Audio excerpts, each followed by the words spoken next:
Muito bom estar aqui na igreja, hoje pela manhã, nesse dia de frio, temperatura negativa, para aqueles que calculam no fator Celsius, aqueles que ainda estão, aliás, para nós que estamos aqui nesse país, a escala Celsius não é tão conhecida, mas para quem veio para cá depois de grande é muito difícil fazer a conversão. Então eu ainda continuo contando a temperatura, marcando a temperatura pela escala Celsius. E é interessante a gente ver como o nosso corpo reage a essas alternâncias de clima. Deus dá a capacidade de adaptação, e isso é muito bom. Mas eu imagino que muitos estão preocupados com até quando vai essa onda, não é? Esse tem sido o inverno mais rigoroso desde que chegamos aqui há 5 anos. Mas ainda bem que tem neve. O inverno sem neve não tem graça. Então, o pastor Davi me convidou para falar nessa manhã, e ele disse para que eu contasse algumas histórias e testemunhos do que tem acontecido com a pregação do Evangelho ao longo desses últimos meses, especialmente na área que eu tenho a oportunidade de trabalhar, que é a área de literatura, de livros e revistas, folhetos. A Igreja Adventista tem uma área de evangelismo que é através da literatura. Tem o evangelismo por meios eletrônicos, televisão, rádio, internet, redes sociais, mas também a igreja crê que há um papel definido para aquilo que é escrito e é impresso. É interessante que nós vivemos numa fase da história desse mundo que nós temos visto que a crise do coronavírus é mais do que uma crise de saúde. Vocês já repararam? E talvez entre todos os desdobramentos do que está acontecendo na área da saúde, envolvendo a economia, envolvendo a política, por que não? Mas o desdobramento mais sério de tudo isso é o desdobramento social. E o desdobramento social nós não estamos tendo só por causa da pandemia. É uma polarização que vem acontecendo já há vários anos, por que não dizer décadas. Talvez as últimas 2 décadas, isso foi imperceptivelmente se intensificando, e com o advento das redes sociais, isso se tornou mais claro ainda. O que é isso? É a intolerância, não intolerância de opção sexual, não de tolerância de opção apenas política, mas intolerância de liberdade de pensamento. E esse tipo de intolerância, ela é vital para a transformação do mundo para os últimos eventos finais. Nós estamos nos dias dos eventos finais. A pandemia é uma parte, talvez aí uma oportunidade para outras dificuldades e desafios da humanidade aparecerem mais. Mas a intolerância de pensamento, ela prepara o mundo para a última grande batalha, a batalha espiritual dos 2 lados, o de Deus e o de Satanás.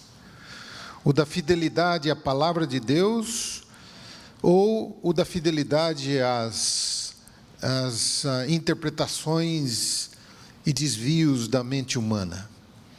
Esse é o cenário que nós estamos vivendo. E nesse cenário é curioso notar que nessa batalha de liberdade de pensamento, hoje a palavra liberdade não é tão ampla e restrita assim, mesmo nos países que mais se caracterizam por ela, como é este país aqui, os Estados Unidos da América do Norte. A liberdade de pensamento está cada vez mais restrita. Querem ver uma coisa? Basta você colocar nas suas redes sociais algum pensamento que vá contra a cultura vigente, você corre o risco de ser, qual é a expressão que se diz? Cancelado. E a gente tem visto isso, não é?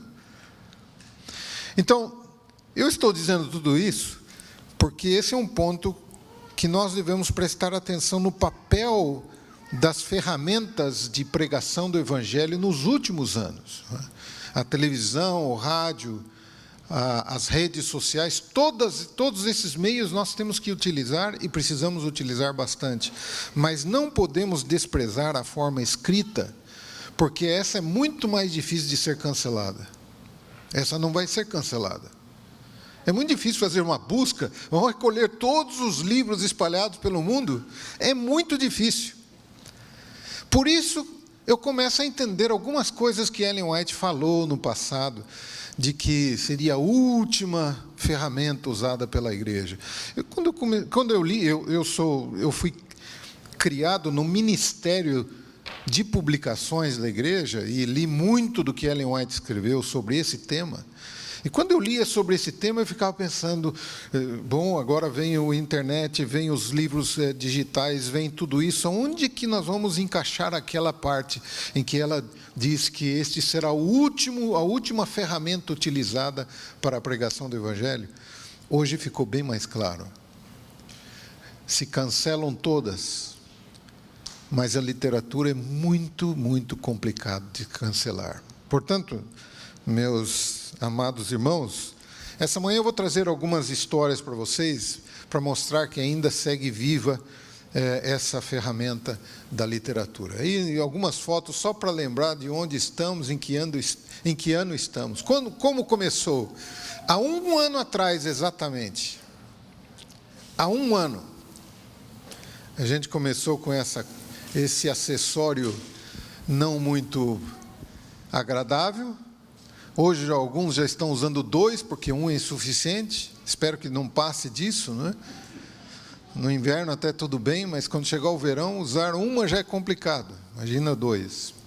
Mas essa é a cara do mundo hoje, é a face do mundo hoje. E isso tem um propósito, um benefício, porque C.S. Lewis disse que o sofrimento, não é? A dor, é o megafone de Deus para despertar um mundo ensurdecido. As pessoas, de fato, as pessoas que estão buscando a Deus, o sofrimento é um degrau importante, porque ele suaviza as pessoas. Não existe um suavizador mais eficaz do que o sofrimento. A dor. A dor prepara o coração. Porque a dor fragiliza o ser humano. A dor mostra o quão vulnerável você é. E por você admitir que você é vulnerável, então você entende que há alguém que é invulnerável. E você precisa dele. Então, o que está acontecendo no mundo prepara. E nós precisamos despertar para isso. Aquela pessoa que você encontra no trabalho, aquela pessoa que você tem amizade, que não tem a mesma fé, ela está mais sensível a um testemunho hoje do que era antes. Ela está mais preocupada com o que está acontecendo hoje do que estava antes. Portanto, essa é a oportunidade de nós comunicarmos mais, usarmos a voz, as ferramentas que temos para compartilhar a mensagem. A distribuição de publicações no mundo continua. Deixa eu só contar para vocês, eu tenho aqui em mãos o que é o livro missionário do ano 2021. E a história desse livro é um tanto interessante. Ele foi feito em apenas 8 semanas, de março a maio do ano passado. Já havia um outro livro preparado para 2021, mas esse aqui surgiu por causa da pandemia. Ele não vai tratar aqui de assuntos só relacionados com a pandemia, mas o pastor Mark Finley apresenta o desdobramento, o que seria o ano de 2021 com a pandemia. Ele escreveu isso em maio do ano passado. Em um mês, o livro ficou pronto. Então, esse livro já está traduzido para o português. Eu tenho aqui o livro em português. Pastor Davi, oxalá alguém vá para o Brasil para trazer mais esses livros para nós aqui. Diga-se de passagem, a gente pode falar só para vocês aqui, mas ficou bonita a capa do Brasil, né? Bom, esse é um livro extraordinário. Vocês vão ver ao lerem esse livro. Extraordinário. A palavra para o devido momento. E aí eu recebi fotos essa semana de gente distribuindo lá na Rússia já o livro desse ano. Aí, o pessoal enfrentando o clima parecido com o nosso aqui, lá na Rússia. Já, aliás, a igreja adventista na Rússia é pequena em quantidade de membros, mas é uma igreja muito ativa na distribuição de literatura. É o modo mais, quem sabe pela falta de liberdade ampla que eles nunca tiveram, não é? Mesmo com a queda do comunismo, eles ainda insistem em uma distribuição mais forte de literatura naquele país. Aqui nos Estados Unidos também, nós temos algumas fotos aí de jovens que colportam nas férias de verão, não é?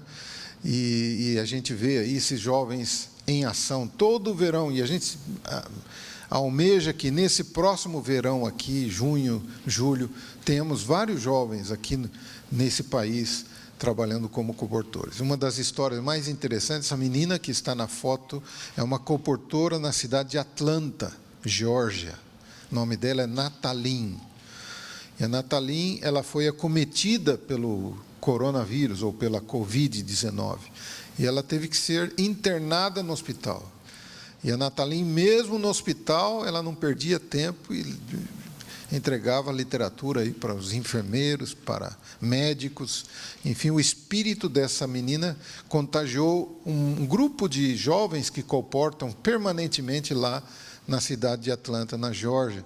E eles deram a ela uma condecoração especial como colportora do ano de 2020, pela sua coragem de fazer o trabalho. Essa outra história vem das Filipinas, também é coisa recente, chegou em outubro, aconteceu em outubro. É uma comunidade inteira que se converteu, imaginem. Um livro alcançou essa comunidade, uma comunidade de outra denominação, de linha pentecostal, e eles leram o livro, aceitaram a mensagem do sábado, e 20 e tantas pessoas, 25 pessoas mais ou menos foram batizadas. E o mesmo templo que servia a antiga comunidade, agora é um templo adventista. Eles tiveram aí a troca das placas, não é? E ali está agora essa pequena capela, Igreja Adventista do Sétimo Dia, graças a um livro que chegou lá e preparou o terreno, e essas 20 e tantas pessoas hoje são adventistas. Essa é outra história que chegou há 2 semanas. Vejam, o sul das Filipinas é um lugar onde se predomina a pesca. E um pescador puxando a rede pegou um livro, vejam só, um livro. Chegou o livro e ele ficou tão impressionado, porque pegar na rede um livro é muito raro. E ele pegou, o livro estava todo molhado, o filho dele, que é um professor, começou a ler, deixou o livro secar e começou a ler o livro. Resultado, a família toda foi convertida pelo livro, e eles fundaram ali um grupo de guardadores do sábado, até que chegaram alguns obreiros, aí parte da família, obreiros bíblicos, fizeram uma pequena capela de bambu, e esse ano a igreja está quase pronta. Vejam a foto atual daquela igreja que é fruto do livro fisgado ou puxado na rede do pescador. Que história interessante essa que vem lá das Filipinas. Bom, você está aí e você quer distribuir literatura, mas você não tem literatura para distribuir. Há várias maneiras de você ter. Aqui na igreja sempre tem alguma coisa. Eu sei que o pastor Davi sempre tem um estoquezinho ali.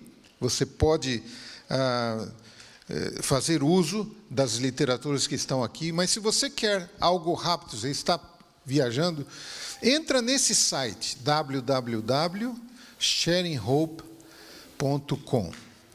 Esse é um site da Associação Geral, da Igreja Adventista, do Departamento de Publicações, e neste site você encontra todos esses livros missionários, todos eles, desde 2007, que foi o primeiro livro missionário, e outros livros mais, e mais folhetos, e mais materiais estão ali disponíveis.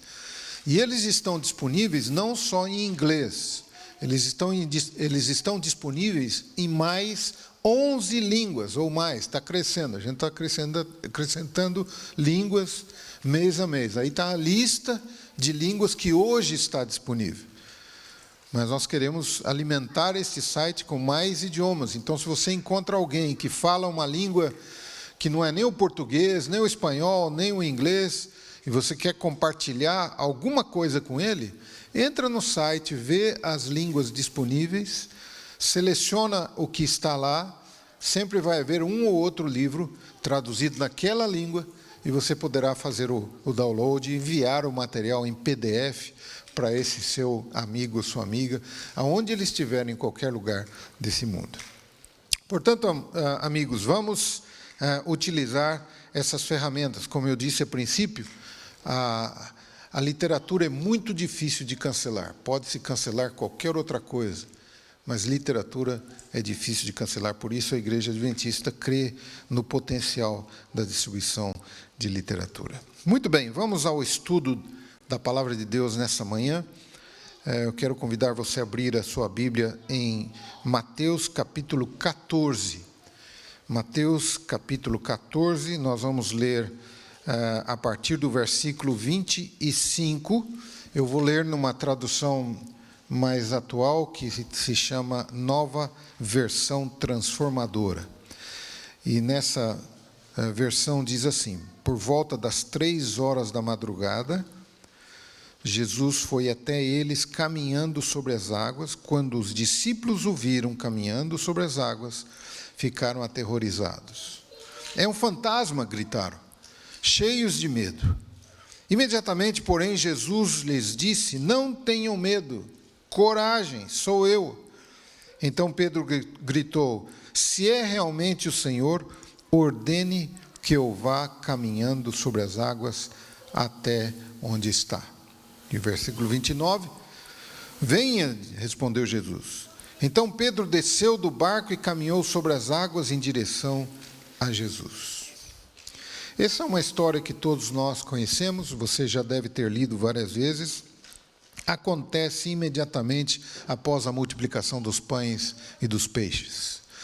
E o fato mais curioso aqui dessa história é que mostra como as situações de emocionais até pode mudar do dia para a noite.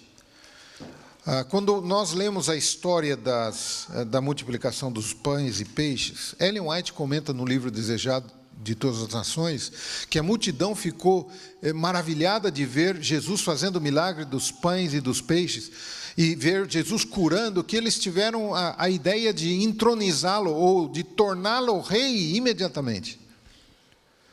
Imagina alguém que pode curar e que pode multiplicar alimento.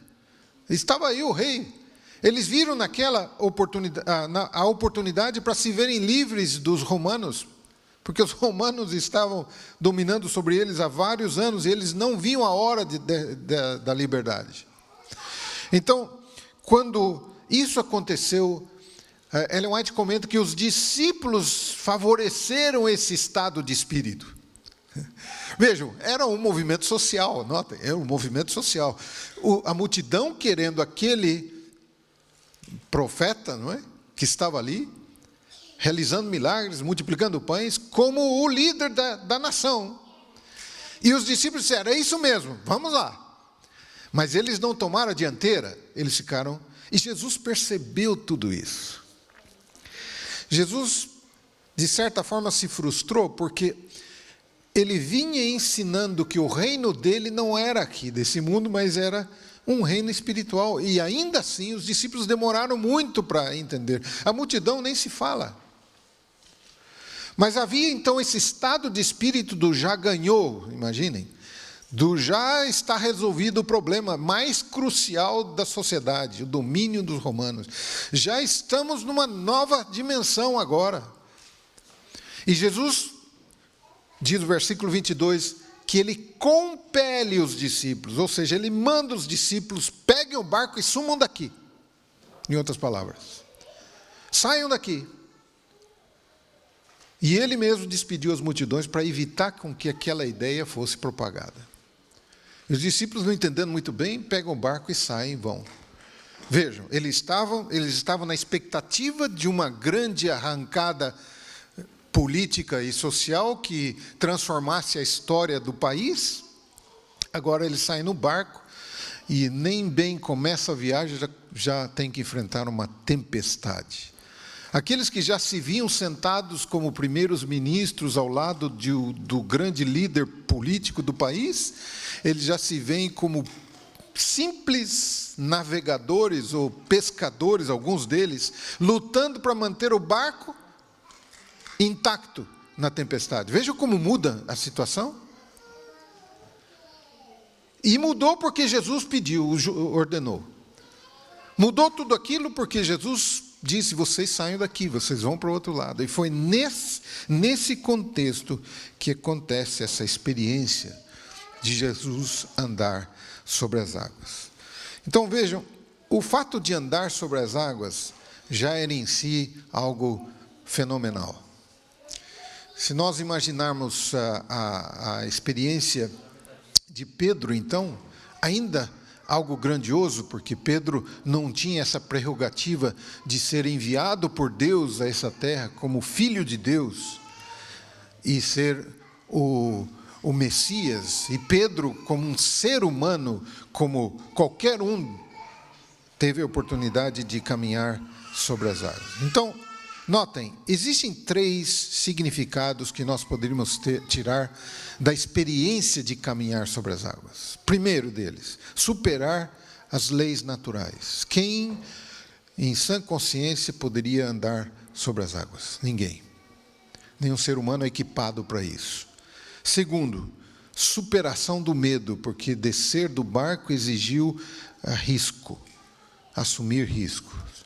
Terceiro, ter sucesso. Então, andar sobre as águas foi um sucesso extraordinário. Com isso em mente, vamos ver 4 lições desta história. 4 lições da tempestade. A primeira lição está no versículo 25, e nós já lemos, e diz: Jesus foi caminhando sobre as águas. O livro de Marcos diz que Jesus queria passar por eles. Ele queria, em outras palavras, se revelar a eles como alguém de fato extraordinário. Vejam, poucas horas antes, ele recusou ser colocado na posição que postula a liderança política do país.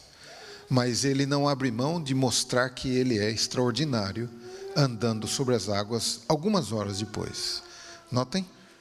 Jesus queria revelar a eles o seu lado sobrenatural, sua natureza sobrenatural. E Jesus quis se manifestar. Alguns dizem que isto é também uma epifania, ou seja, epifania é uma manifestação extraordinária de Deus. Então Jesus foi caminhando para manifestar-se para eles. Então a lição que fica é, primeira delas, Deus está presente, Deus se manifesta, Deus quer se manifestar na minha vida quando eu estou enfrentando uma tempestade. Essa é a primeira lição. Eles estavam ali lutando para manter o barco intacto no meio das ondas. Havia condições climáticas terríveis.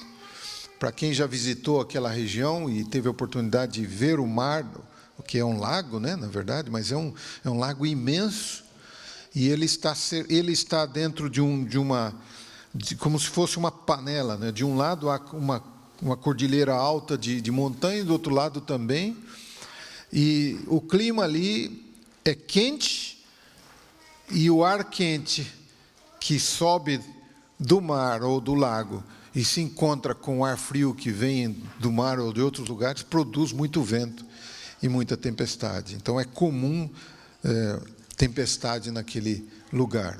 Graças a Deus, não tivemos isso quando estivemos lá. Mas tivemos a sensação da grandeza daquele lago, imenso. E os discípulos enfrentando o vento forte, a tempestade, quando eles menos esperavam, Jesus estava revelando a sua presença divina e o poder em meio à tempestade. Quando eles menos esperavam, estavam ocupados em solucionar o problema. Eles já haviam até esquecido um pouco as horas passadas, porque a urgência era tão grande para manter o barco navegando, eles tinham que estar ocupados retirando água do barco. E eles, nesse momento, Jesus revela o seu poder, ele vem caminhando sobre as águas. Há um pensamento que eu acho lindo, de Craig Groeschel. Ele diz assim: nunca deixe a presença de uma tormenta fazer você duvidar da presença de Deus. Não é lindo? Nunca deixe a presença de uma tormenta fazer você duvidar da presença de Deus.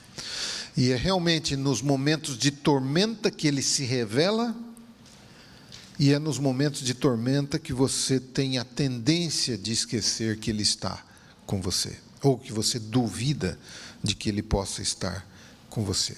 Vamos à segunda lição da história.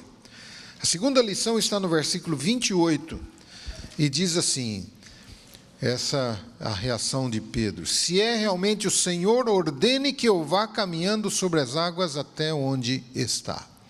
Jesus se revela, eles ficaram com medo primeiro, é um fantasma. Jesus: não é um fantasma, sou eu.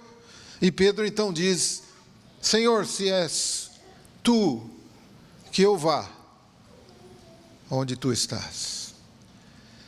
Quando Pedro faz esta declaração, esta frase interessante, impulsiva da sua parte, a pergunta é: aquilo era um ato de fé ou era um ato de tolice? Não é? Então, a segunda lição da tormenta aqui, dessa história, é reconhecer a diferença entre fé e tolice. Existe diferença? Às vezes, fé e tolices parecem muito parecidas, são muito iguais. Por quê? Porque não podem ser explicadas racionalmente, porque parece algo muito pueril ou infantil, parece algo muito básico, muito ingênuo, não é? Para aqueles que são incrédulos, aqueles que são racionais, que acreditam só na ciência, não é? Essas coisas de fé, de igreja, isso é muito infantil, é muito tolice isso tudo.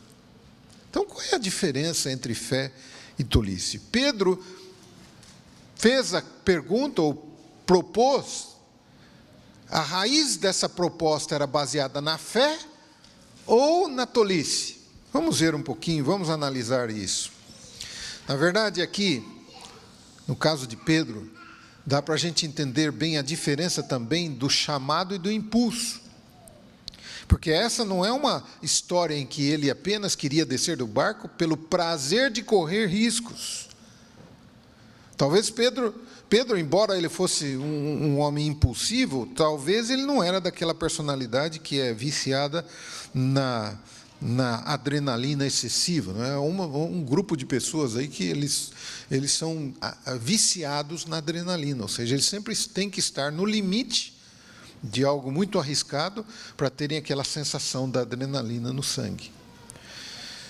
Embora Pedro era impulsivo, não creio que ele era desse extremo. Principalmente, essa não é uma história de impulsividade, mas é uma história de obediência. Por quê? Porque eles saíram do outro lado, eles não queriam sair. Eles queriam ficar lá no povo. Eles queriam ter certeza que o povo conseguiria a sua finalidade, o seu objetivo, que era colocar Jesus como um líder social, um líder político que realmente conseguisse, então, enfrentar o jugo romano. Era isso que os discípulos queriam. Mas eles foram para o barco e atravessaram o lago, ou começaram a viagem, a travessia do lago, porque eles obedeceram.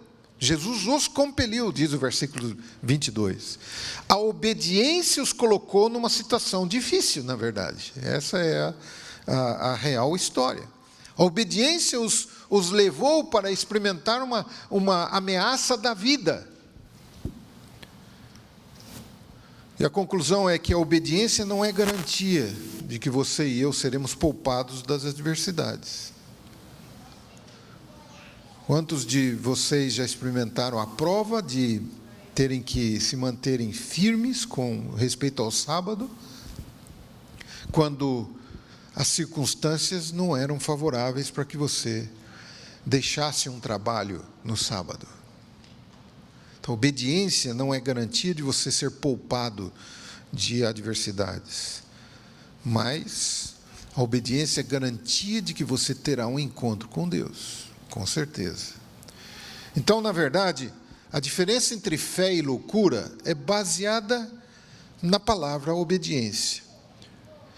Fé é obedecer, loucura é desobedecer. Para quem não tem fé, loucura é crer. Então a diferença é bem forte nesse sentido. Fé é obedecer. Sem obediência, na verdade, a fé é algo sem nenhum valor. Ou seja, não é fé. Então, a diferença entre fé e tolice é bem isso. A tolice é você não obedecer. Porque se você não obedecer, você não terá esse encontro com Deus. Se você obedecer, embora tenha adversidades na sua vida, você terá esse encontro com Deus. Loucura é desobedecer, pela palavra de Deus. Loucura. Não foi esta parábola que Jesus contou? Louco, esta noite te pedirão conta tua alma, não é assim? Loucura é você se colocar fora do alcance de Deus. Isso é loucura. E fé é você obedecer. Vamos à terceira lição. E a terceira lição está no versículo 29. A terceira lição é enfrente o medo com a ação ou a atitude. Então, quando Pedro fez a proposta, Senhor, se és tu, manda-me ir ter contigo sobre as águas, ele dá então esse passo de fé, e ele quer seguir obedecendo o Senhor. Então o Senhor diz, vem. Não é? Bom, uma coisa é dizer lá para alguém que está na porta da igreja, vem aqui. Não é? Outra coisa é dizer para alguém que está dentro do barco, desça do barco e vem aqui onde eu estou.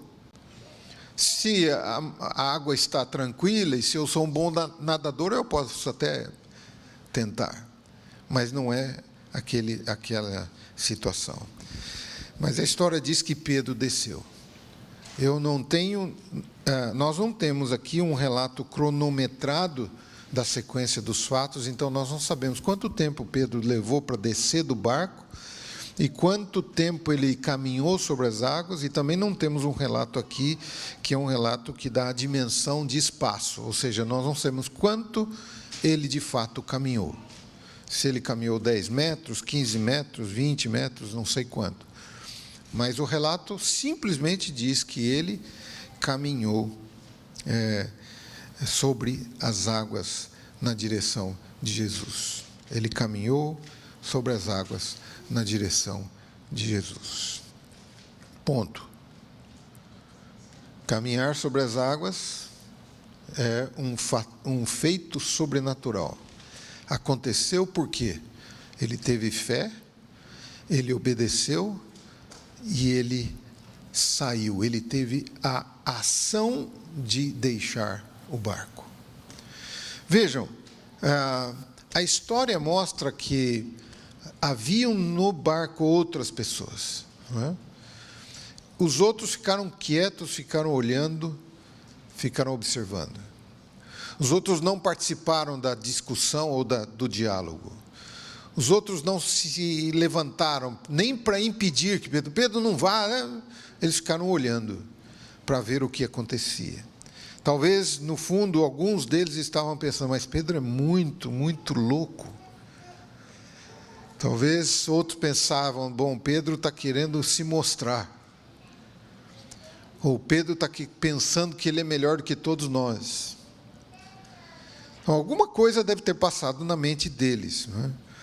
E talvez alguns tenham pensado, não, melhor ficar aqui, porque aqui ainda é o lugar mais seguro dessa redondeza, é o barco. Não é? Então, nós poderíamos ficar pensando aqui em várias lições desses elementos todos, não é? O elemento de arriscar e sair, o elemento de ficar dentro do barco e de se proteger com aquilo que eu acho que vai me dar segurança. Então, a gente vem àquela pergunta, o que dá segurança mesmo? Será que existe alguma coisa definitivamente segura nesse mundo? Será que eu não estou me agarrando a uma pseudo-segurança? Será que eu não estou como os discípulos pensando, não, eu não vou sair do barco, porque esse barquinho aqui, embora seja pequeno e frágil, ainda me dá algum tipo de proteção. Quando Deus diz saia e venha. O milagre não é realizado por quem fica buscando pequenas vantagens e proteções, pseudo-segurança. O milagre é feito por aqueles que saem e aceitam o risco. Interessante ver que havia naquela hora lá riscos, não é? Fora do barco. Ondas gigantes, tempestade e vento forte. Mas também, quem diria que aquele barco não estava sob o mesmo risco? Porque não é um lugar seguro. Existe algum lugar seguro aqui? Existe algum emprego seguro? Alguma casa totalmente segura? Algum carro totalmente seguro? Alguma situação segura que não possa mudar amanhã? Nada. Nada é seguro, nada é permanente. Tudo pode ser mudado em poucos segundos. Não é assim que se diz? É. Portanto, Pedro desceu. Mas, infelizmente, quando Pedro desceu, logo depois, ele reparou no vento. Né? Aí está o texto. Ele reparou no vento. Ellen White comenta no livro Desejados de Todas as Nações que esse vento fez com que as ondas se tornassem maiores e por alguns momentos, ao ele caminhar em direção a Jesus, o movimento das ondas o bloqueou a sua vista ou a sua visão de ver o próprio Jesus. E ela sugere que possa ser num momento como esse que, não podendo ver o Mestre, né? Alguns até interpretam de uma forma diferente. Alguns dizem assim, não, Pedro estava tão orgulhoso que estava caminhando nas águas, que em vez de olhar para Jesus, olhou para os discípulos, está vendo? Eu estou andando sobre as águas, vocês não. Não é? Mas Ellen White diz diferente, ela diz que as ondas se interpuseram entre ele e Jesus, e ele não conseguiu ver Jesus. E ao não ver Jesus, ele se atemorizou terrivelmente. Existem ondas que se colocam entre nós e Jesus, muitas vezes.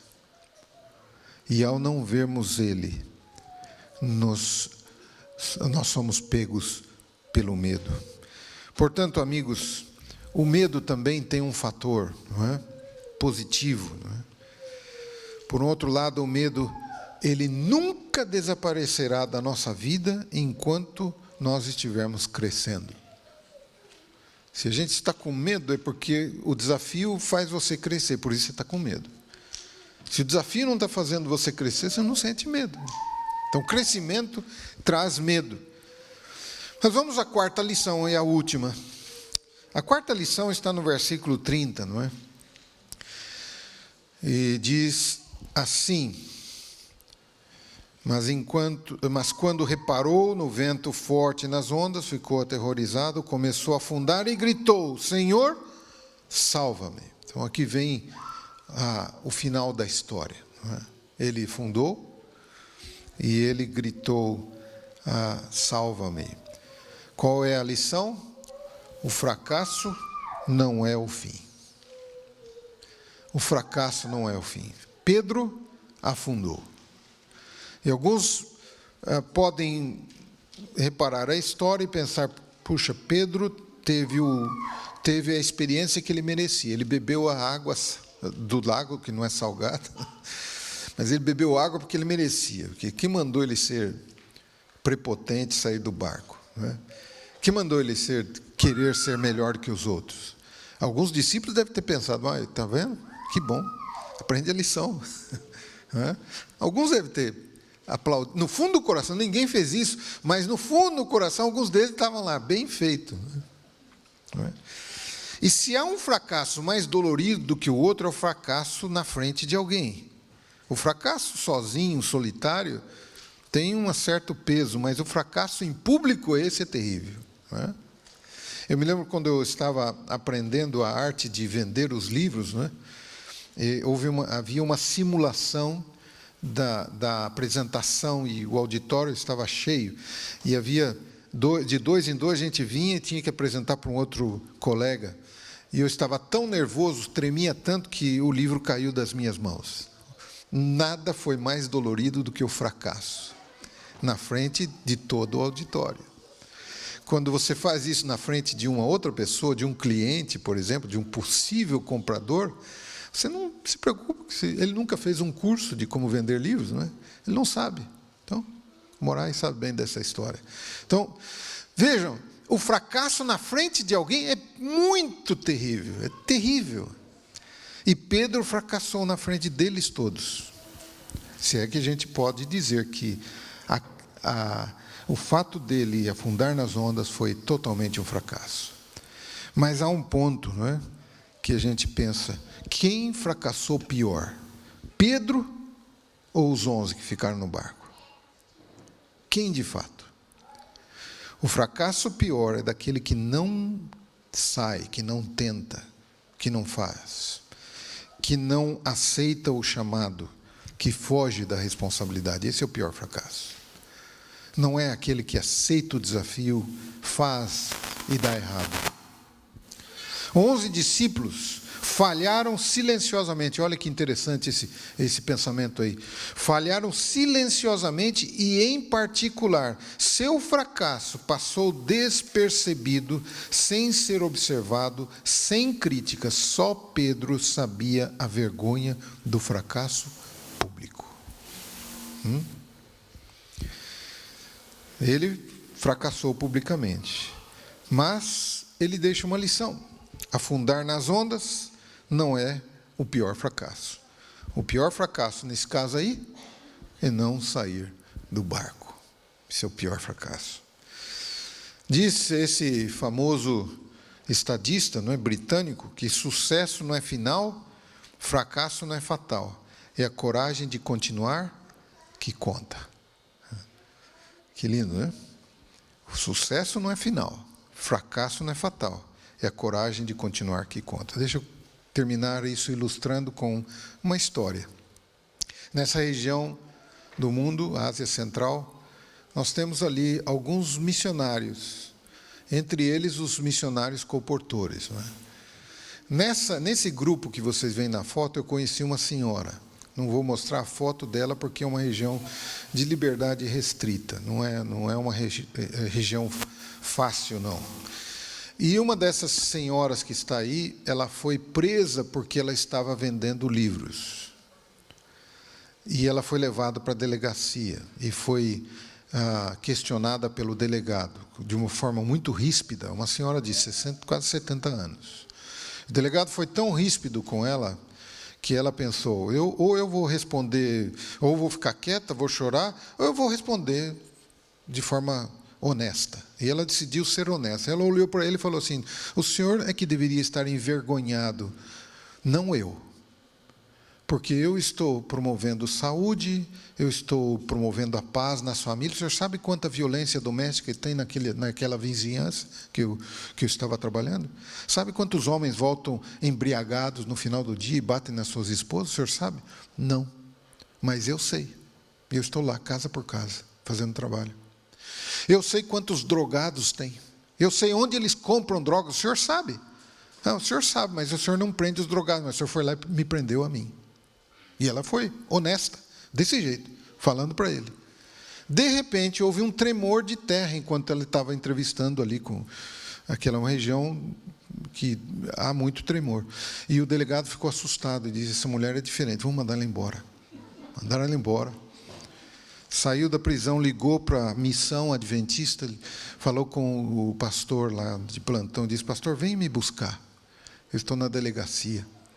Ô, irmã, espera um pouco, eu vou levar a multa, porque a missão já tem um fundo para pagar a multa para liberar os comportores da prisão. Vejam só que interessante. Ele já tem lá. Então, esse pastor, que era o responsável pelo trabalho dos comportadores, disse, eu vou lá, já levo o envelope da multa. Ela falou, não precisa, eu estou fora já. Ele chegou, tomou essa irmã, disse, eu vou levar para a sua casa. A senhora vai para casa, vai descansar. E ela disse, não. O senhor vai me levar para lá, no mesmo lugar onde eu fui aprisionada. No mesmo lugar que a polícia veio me pegar. E o pastor a levou e tirou esta foto dela indo em direção à próxima casa. E esta foto simboliza todo tipo de gente que tem uma missão e que não desiste, não importa a circunstância. Para mim, essa é a foto mais emblemática que eu poderia encontrar de um missionário, que deixa a proteção suposta, não é, da sua casa e vai fazer o seu trabalho, tendo tido a experiência de ter sido levado à prisão antes. Portanto, irmãos, nós vemos essa experiência de Pedro. Só ele saiu do barco. Só ele experimentou aquele medo excruciante. Só ele afundou. Só ele conheceu a glória de ser levantado por Jesus. Essas são as 4 lições. Reconheça a presença de Deus. Reconheça a diferença entre fé e tolice. Enfrente o medo com ação. O fracasso não é o fim. Que Deus nos abençoe, que possamos ter essa história no coração, lembrando que no meio das piores tormentas da nossa vida, nós não estamos sozinhos. Vamos ficar em pé.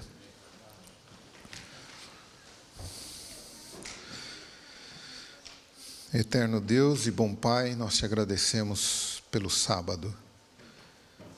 Esse pedaço de tempo oferecido a nós para que tenhamos paz num mundo cheio de tormentas. Temos paz porque podemos encontrar com o Senhor que pode acalmar a nossa vida, pode dar a nós a clara ideia do que é realmente importante neste mundo em que estamos vivendo. Proteja os teus filhos ao redor do mundo, proteja as famílias que aqui estão representadas, cuide de cada um, para que nos seus negócios, nos seus trabalhos, possam encontrar segurança em Ti e provisão para suas necessidades diárias. Nós te agradecemos pelo privilégio de sermos Teus filhos, em nome de Jesus. Amém.